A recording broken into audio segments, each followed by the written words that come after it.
What's going on, everybody? Welcome to this week's episode of the Dadish podcast with your host, Ish. This week, I wanted to try something a little bit different.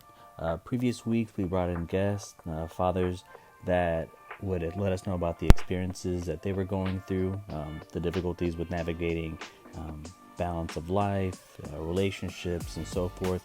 This week, I wanted to try something a little bit different.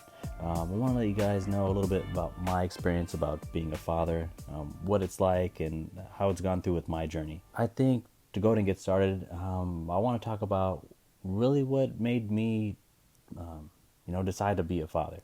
And really, it comes down to my dad itself. So really, my dad, he was a really good dad.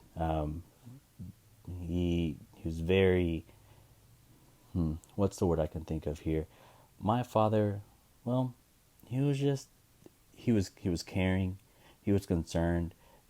He made sure to let me and my sister know that we were very important in his life, and he always made it a point to never deviate from that. Never felt like we were in second place, or never felt like anything was more important than us to him. And because of that, it really set an example. It set the tone. It let me know what it was like to be a father, or at least what to expect from a father. Um, so I've mentioned this in previous podcasts, but my parents split up when I was pretty early, when I was young in age, I should say. And with that, really, the story behind it is I remember the day that I was supposed to go live with my mom. My mom came and picked me up, and she took me out for the day. I had no idea what was going on. While that was going on, my father was actually at home packing up all my belongings. And when we came back, I remember, just the look on his face. I didn't know what was going on. Nobody explained anything to me. And he just looked destroyed. He was sitting there on the edge of the steps at our house, and he was bawling. And at that point in my life, I had never seen my father cry. And I didn't know what was going on until, we were down the street, and my mother told me that, I was going to go and live with her. And I was completely upset, and I didn't know how to take it. And to this day, I'll never forget that feeling. I'll never forget that look that my father had whenever we took off in the car. And my father at the time, he was working a lot out of town. So he was constantly leaving, I would say Monday through Friday, and coming back, for the weekends, and going right back out the next week. It was continuous. There wasn't a week where he was just at home all week. That's just not what his job entailed. And when I was with my mom, we lived, I would say, about an hour and a half away outside of San Antonio. And my dad made it a point that every single weekend he would pick me up. Never once had an excuse. Never did he miss a weekend. Never did he miss a summer. Never did he miss, a Christmas break, a spring break. He was there like clockwork. So when my father was working out of town, many times he was either in Houston, he would be in Dallas, Oklahoma, Arkansas, and he would drive regardless. And he would pick me up on Friday. Never did he pick me up on a Saturday. Never. He would pick me up. We would come home. He would knock out, and then on Saturday we would go. We would go out and just do whatever, whether it be going to the movies, going to a theme park, museums. We did something every single weekend. It was never a chill weekend. It was always constantly having the best time of my life, and that stuck with me. It still does to this day, because he made it a point that I was a priority in his life, and he never let me felt like I wasn't. And it stood out to me, and that let me know that when it comes to being a father, that you put your kids as a priority, because that's what they are. They didn't decide to be brought into this world. You made that decision. And sometimes, you're tired from work. Sometimes you're just tired of your friends, and tired of, there's a number of excuses, family and whatnot. But you never get tired of your kids.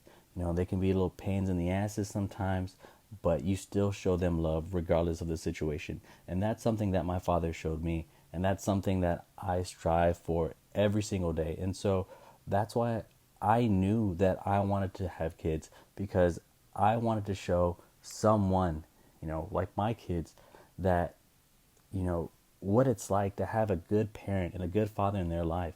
And that's honestly how I came about with this podcast, is because that's something I strive to be, is just, half the father that my dad was to me.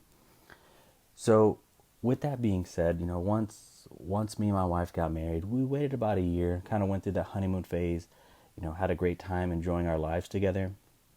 And then we decided that it was time for us to have kids of our own. So it was after a year, like I said, we started trying, and it just wasn't working out. We were trying and trying. We're doing everything from, setting ovulation clocks and just doing what we can.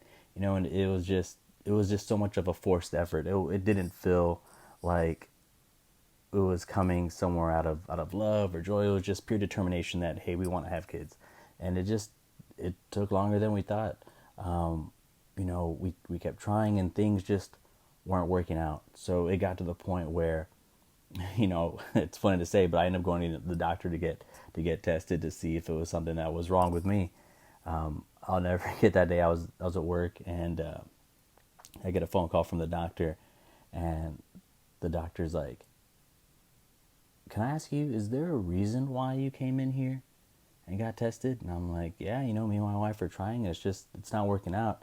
And he's like, "You don't have anything to worry about. You have some of the highest numbers I've seen."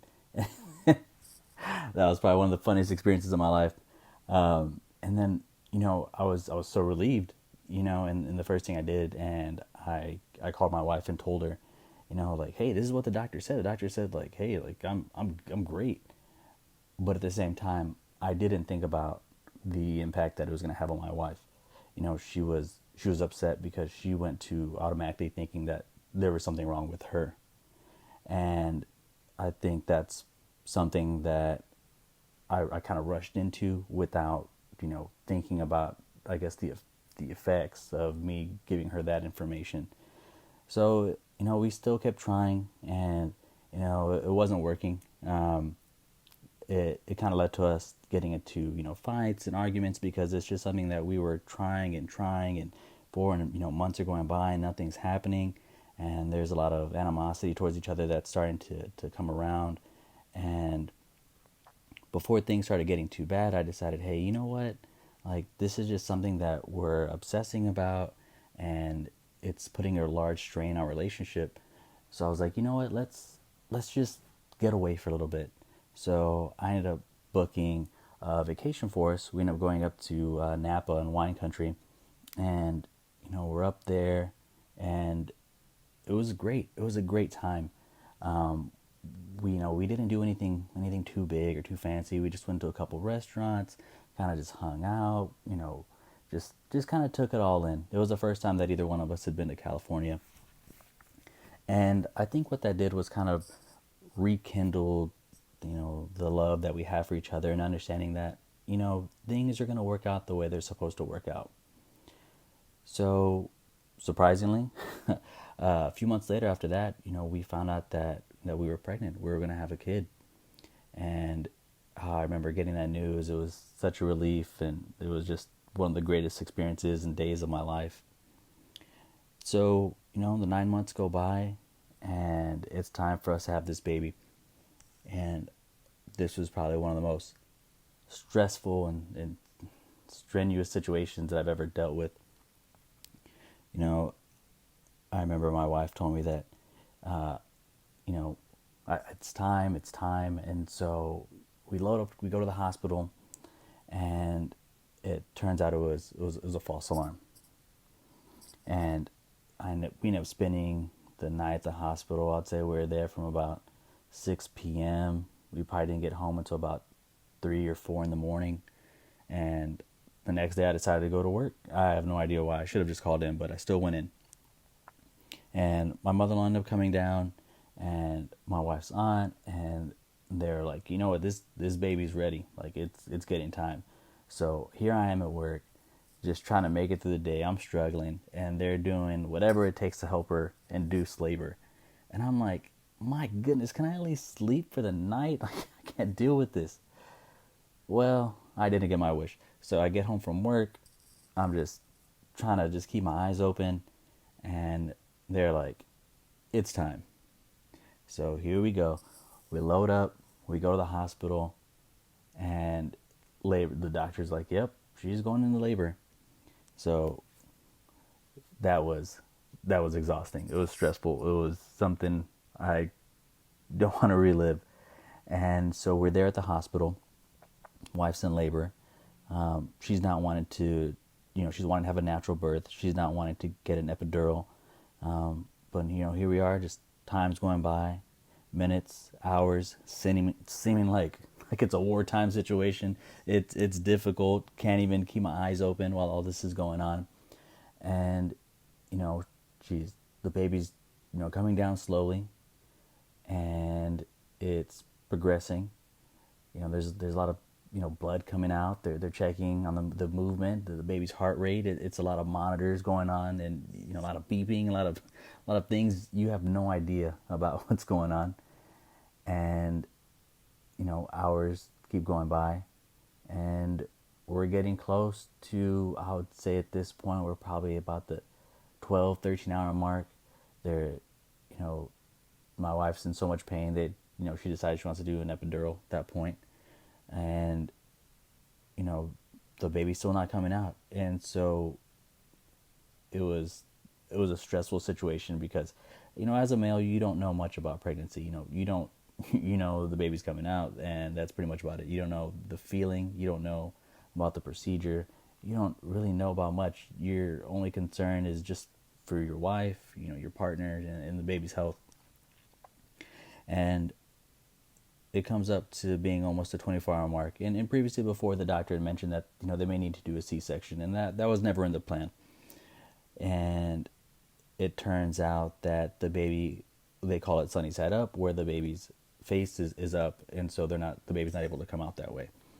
So we end up going into an emergency C-section, and I remember that being one of the most frightening minutes and days of my life. They take us into the emergency room so they can perform surgery, and they pretty much strap my wife down to a board, both of her arms, and they put up a curtain, and they drug her, and you're just sitting there in scrubs and a mask, and it's extremely terrifying. And you just see them tugging, and while they're just having casual conversations, and you are terrified out of your mind, and they're talking about what they're going to get for lunch. So I remember like I said, they strapped her down to this board, her arms almost like in a Christ-like position, and my wife is like tearing through these restraints that they put on. The nurses have to end up grabbing her arms, and they look at me and they're like, wow, your wife is strong. They're like, did she work out? I'll never forget that. So long story short, they end up delivering the baby. And I look over, and it's one of the most beautiful moments of my life. I remember laying eyes on my daughter, thinking that this is going to be what changes my life forever. And at the same time, it's hard to comprehend the emotions because, you're feeling so much joy that your child is born, the baby comes out healthy. But then at the same time, you're looking over your wife, and she's in pretty rough shape. She's literally sliced open. She's lost a lot of blood. So they get her stitched up, and they take us to, kind of like a waiting room before we go into our actual room. And I just remember looking at my wife and being terrified because, she's exhausted. She was just in labor for 24 hours. They sliced her open. She's lost a lot of blood. She has almost no color in her lips. And here you are trying to just hold your composure. I'm running off of, negative hours of sleep at this point where I'm holding a newborn. It was terrifying. And they end up getting us into the room. And at the hospital that we're at, they didn't have a nursery. The baby stays in the room with you the entire time. So that means, the baby's hungry and trying to feed every 2 hours. And my wife is just trying to keep her consciousness while they're trying to have the baby latch on, and it was rough. So we ended up staying in the hospital for, I want to say it was about 3 days, and at that point I was so ready to go back home. So I'll never forget, from the hospital where the baby was born. It was maybe about 5 miles away from where we live.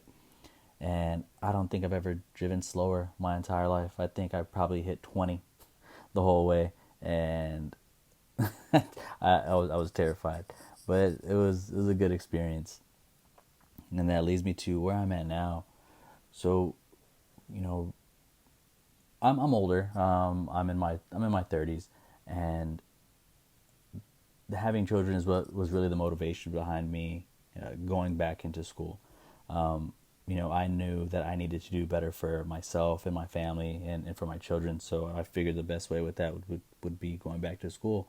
And, you know, it's a great experience having children because it really provides you that motivation to, it makes you feel like you can do anything because it's no longer that you're doing something for yourself. It's the motivation to do something for your family. And like I said, I mean, based off of my experience with my father, it's something that I needed to do, was to be able to provide to the best of my ability. So from there, really what happened is, I started going to school part-time, got my associates at a community college, um, went to A&M San Antonio, and things were going great. I really enjoyed it.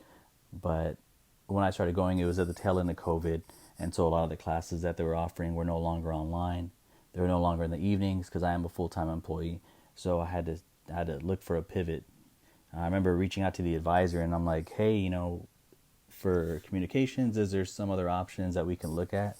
And they're just like, no, like that's just how it is.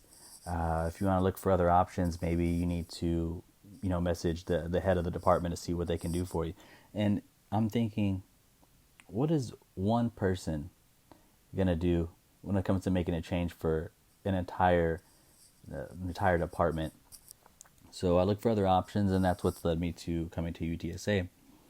Uh, with that, you know, it's been it's been a blessing. It's been so good for me to coming to this school. Having the option to take online courses, being able to go full time, and not worry about it interfering with my work, interfering with the balance that I need for my children and for my wife. And it's been probably one of the best decisions that I've ever made. With that, I mean, it's led me to a point where in my career, I work for a financial institution, and with the credits I have now entering my senior year of university, I was able to move into the marketing department with my company, which I just received word of this week, and it's been such a great experience. And it wouldn't have been possible if I didn't have children, because I wouldn't have cared about doing stuff for myself. That's just not who I am. I'm pretty selfless when it comes to that. As long as I have a roof, a car, and some food, I'm completely fine. But when it comes to the things I want for my kids and for my family, I will go above and beyond with that, and in the blink of an eye, because it's not for me, and it's what I signed up for, and it's not something that they signed up for. So I want to do the best I can do for them. So, I keep pushing each week and each day, not for myself, but for my family. And, as I'm entering a new stage of my career, I feel extremely honored and blessed to be part of this situation, because I want them to look at me the same way that I looked at my dad, knowing that whatever is needed, I will always be there to support them, whether it be financially, emotionally. I want them to know that whatever the issue is, I have and always will be there for them.